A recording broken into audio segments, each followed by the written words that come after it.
Alright mga ka-plastic, and this is me again, Big Sue, right back at it again with another content. At ito na po, at bagong-bago, ito't kumpirmado na po yung mga haka-haka na lumalabas ng issue about dun sa Victory Liner mga ka-plastic ay pwede na nating isatapon na po ang totoong nangyari sa likod ng karumal-dumal na pagpatay sa mag-asawa doon sa Victory Liner bus. Kamakailan ay lumantad na po kung sino maaaring suspect. Walang iba kundi ang kaanak nila. 'Di ba?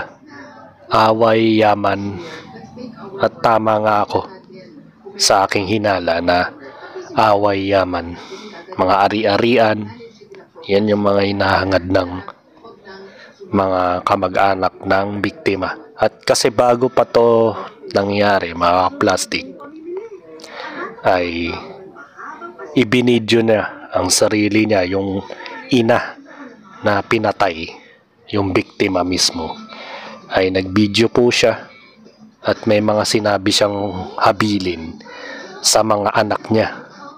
At meron siyang isang anak na kinaiinisan niya, which is hindi natin alam kung ano yon, siguro personal issues na yon. So panoorin natin yung video mga ka-plastic para malaman natin kung ano ang nangyari at ano ang dahilan kung bakit namatay dahil sa away, yaman. Naglabas doon ng isang video ang ginang na binaril sa bus sa Nueva Ecija. Sinabi niya roon ang kanyang sama ng loob sa anak na nadadawit ngayon sa krimen. Sa isang eksklusibong panayam naman ng News 5, itinanggi ng anak na may kinalaman siya sa krimen. Nasa frontline ang balitang yan si Mon Gualvez, exclusive. Sa video na ito na ibinigay sa News 5 ng isang kaanak na babaeng binaril sa loob ng bus, maririnig ang biktima na naglalabas ng sama ng loob sa kanyang kahit sa isang anak. Ginawa ko itong video na ito para sabihin na ng aking anak ay walang karapatan mag-stay sa bahay ko o kumuha ng mga ani. Ipinilin din niya sa kanyang mga kapatid ang kanyang mga ari-arian. Wala raw karapatan dito ang kanyang anak. Tinatanggalan ko siya ng karapatan dahil alam naman niya na naghati na kami. Ginawa ko ang lahat para mapaayos ko ang buhay niya, pero ano ang iginanti niya? Yun, malinaw na malinaw. Meron silang tinatawag na black sheep sa pamilya niya. At iniabilin niya ito sa mas pinagkakatiwalaan niyang kamag-anak, sa mga kapatid niya mismo. Away, yaman kasi. Siguro itong isang tao na kinaiinisan ng nanay niya ay may mga ginagawang mga kabulastugan sa buhay. Siguro baka di naman, ito conspiracy theory ko lang baka kasi may mag-comment dyan na sinasabi ko na totoo ito. Isa lang naman sa dahilan kung bakit black sheep yung isang pamilya ay maaaring mabisyo o kaya lulon sa droga, lulon sa mga matitinding illegal na gawain. Di ba sabi ng nanay niya, ang sa ano ba sabi ng nanay niya, iginawa naman niya lahat, di ba, para magbago siya. So panoorin natin ulit yung sinabi niya.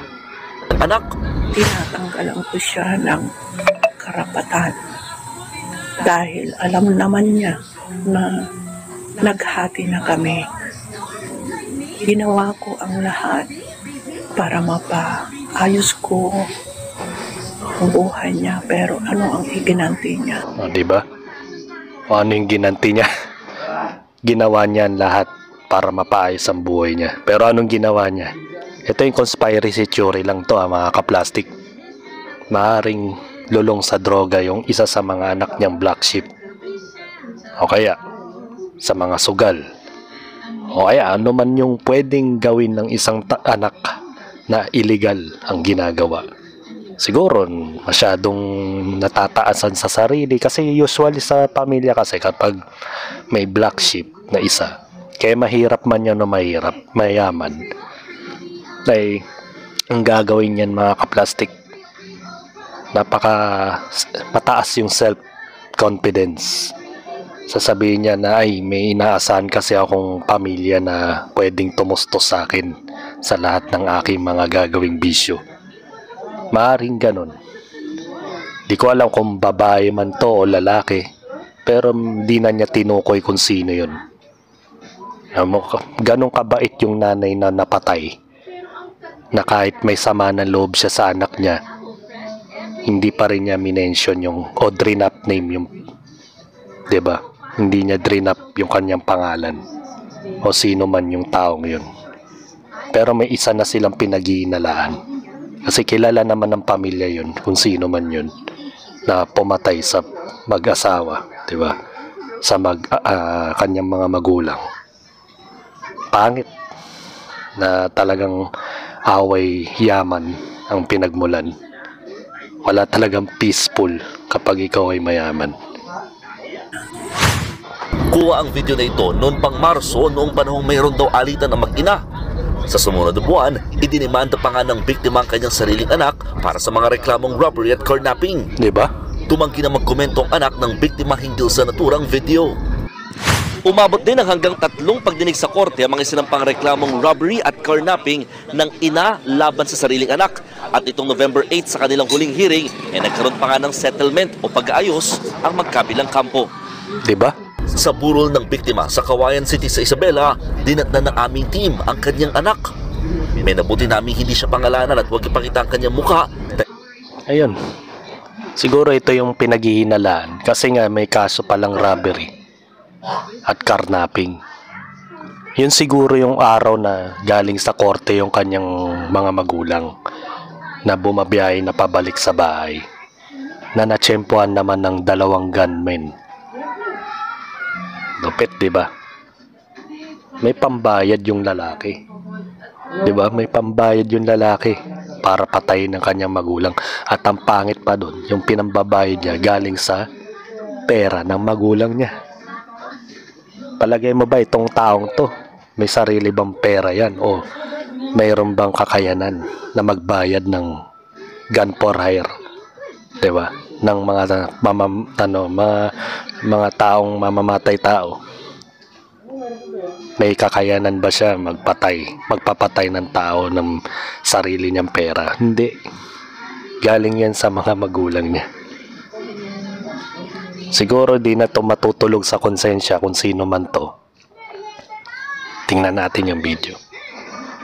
May natatanggap na rin daw siyang banta sa buhay matapos tukuyin ng PNP bilang posibleng person of interest sa krimen. Sa isang eksklusibong panayam, itinanggi niyang siya ang nagpatumba sa kanyang ina. Sila man ba mag-isip, mag-isa kong anak, nanay ko yan? Tutos ko ba'y patumbayan? Aminado siyang nagkaroon sila ng tampuan ng ina noon pang Pebrero na nauwi sa demandahan pero hindi rin niya magagawang ipapatay ang kanyang nanay. Sa kabila pang araw ng mga akusasyon sa kanya, heto't ginagampanan daw niya ang responsibilidad bilang anak. Pangit ang... Palagay mo ba sino ba ang papatay sa magulang niya, 'di ba? Wala namang ibang kaaway ang magulang niya kundi siya lang. 'Di ba? Minsan inaaning tayo ng mga kung sino pa yung mas maraming sinasabi na defensive, sila pa yung talagang guilty. Pero kalaunan, aamin din yan kapag may sapat na ebidensya at nagsalita na yung 2 gunman na yun. Sisi nila sa akin lahat. Porket nagkakaso kami ng nanay ko. Ako nakagandang ina pag may nangyari na. Maging ang mister ng biktima, wala ro alam na hindi pagkakaunawaan ang mag-ina. Meron po ba silang misunderstanding? Wala man kwan mo lang yun na kunting mo lang na kwan sila, wala man sila na understanding yun na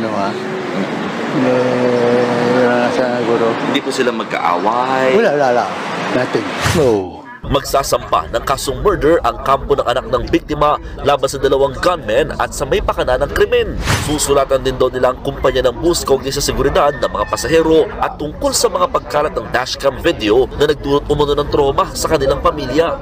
It's very hurtful to the family that the whole Philippines knew about it prior to them knowing it. No po, at saka na-expose po yung mukha, yung pangalan, at saka yung karumal-dumal na krimen. Sa isang pahayag, nakikiramay ang Victory Liner sa pamilya ng mga biktima ng pamamaril. Nakikipag-ugnayan na raw ang kumpanya sa mga otoridad para matiyak na magkakaroon ng masusing investigasyon. Actually, hindi naman kasi maigpit sa bus eh.